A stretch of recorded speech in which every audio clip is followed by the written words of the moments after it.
మనస్సును స్వాధీనం చేసుకునే పనిని కష్టతరం చేసుకోకుండా ఉండడం ఎలా? హిందూ మతం ప్రకారం మనస్సు స్వభావాన్ని గురించి మనం కొంత తెలుసుకున్నాం. ఈ జ్ఞానం మనకు కొంత సహాయపడవచ్చు, కానీ దానంతటా అదే మన మనస్సుల్ని స్వాధీనంలోకి తెచ్చిపెట్టదు. మనస్తత్వ శాస్త్రాన్ని క్షుణ్ణంగా చదువుకున్నవాడి మనస్సు పూర్తిగా అదుపు తప్పి ఉంటే అందులో ఆశ్చర్యపడవలసినది ఏమీ లేదు. ఇక్కడ ముఖ్యమైన విషయం ఏమిటంటే, మనస్సును స్వాధీనం చేసుకోవాలన్న బలమైన సంకల్పం ఉండాలి. అది ఉన్నప్పుడే మనస్తత్వ శాస్త్ర జ్ఞానం ఉపయోగపడుతుంది. ఆ బలమైన సంకల్ప బలాన్ని సాధించడం కోసం నిర్దేశించబడిన సాధనలను క్రమబద్ధంగా అభ్యాసం చేయాలి. మనం చేసే కొన్ని పనుల వల్ల, మనకున్న కొన్ని ఇష్టాల వల్ల, ఆలోచన విధానాల వల్ల మనస్సును స్వాధీనం చేసుకోవడాన్ని మనమే దాదాపు అసాధ్యం చేసుకుంటాం. అవేమిటో తెలుసుకోవడం మనకు ఎంతగానో ఉపయోగపడుతుంది. ఎందుకంటే అవేమిటో తెలుసుకోవడం ద్వారా వాటిని మానివేయవచ్చు కదా. మనకు బలమైన ఇష్టాలు, రాగద్వేషాలు ఉంటే మనస్సును స్వాధీనం చేసుకోలేము. నీతి లేని జీవితాన్ని గడిపితే మనస్సును స్వాధీనం చేసుకోలేము. నిష్కారణంగా ప్రక్కవాడికి హాని చేసే అలవాటు ఉంటే మనస్సును స్వాధీనం చేసుకోలేము.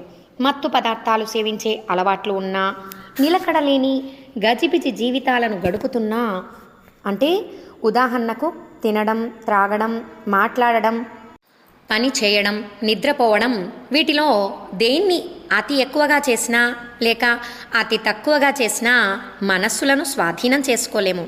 అలవాటు కొద్దీ అనవసరపు వాదోపవాదాలు చేయడం, అనవసరంగా ప్రక్కవారి వ్యవహారాలలో తలదూర్చడం, వారి విషయాలు తెలుసుకోవడానికి ప్రయత్నించడం, తోటివారిలో తప్పులను ఎత్తి చూపడానికి తహతహలాడడం, ఇటువంటి అలవాట్లు ఉంటే మనస్సును స్వాధీనం చేసుకోలేము.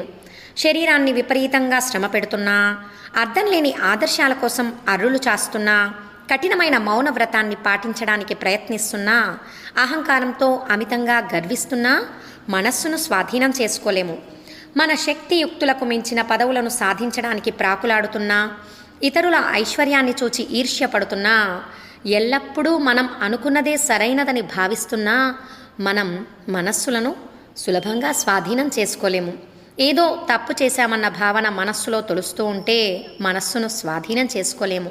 కాబట్టి అటువంటి భావాలను మనలో నుంచి పూర్తిగా తొలగించాలి.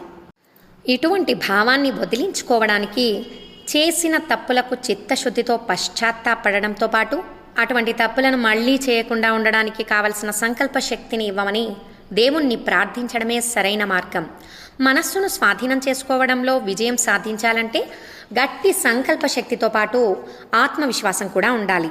భగవద్గీతలో శ్రీకృష్ణుడు మనిషి తన బలహీనతలను తానే అణచివేసుకుని తనను తానే ఉద్ధరించుకోవాలి అని బోధించాడు. మనస్సును స్వాధీనం చేసుకోవాలనుకునేవారు ఈ బోధనను తప్పనిసరిగా అనుసరించి అభ్యసించాలి. మనస్సుతోనే స్వాధీనం చేసుకోవాలి. మనస్సును స్వాధీనం చేసుకోవడంలో ఎదురయ్యే చిక్కులు, అడ్డంకులు మన మనస్సు సృష్టించేవే. తెచ్చిపెట్టుకున్న అనగా కృత్రిమ పద్ధతులతో కొద్దిసేపైనా మనస్సును స్వాధీనంలో ఉంచడం అసాధ్యం. ప్రయత్నపూర్వకంగా, ఓపికగా, తెలివితేటలతో, క్రమశిక్షణతో కష్టపడి పనిచేయడం ద్వారా, ప్రయోగపూర్వకంగా పరీక్షించబడిన పద్ధతులను అనుసరించి అభ్యసించడం ద్వారా మాత్రమే అది సాధ్యమవుతుంది.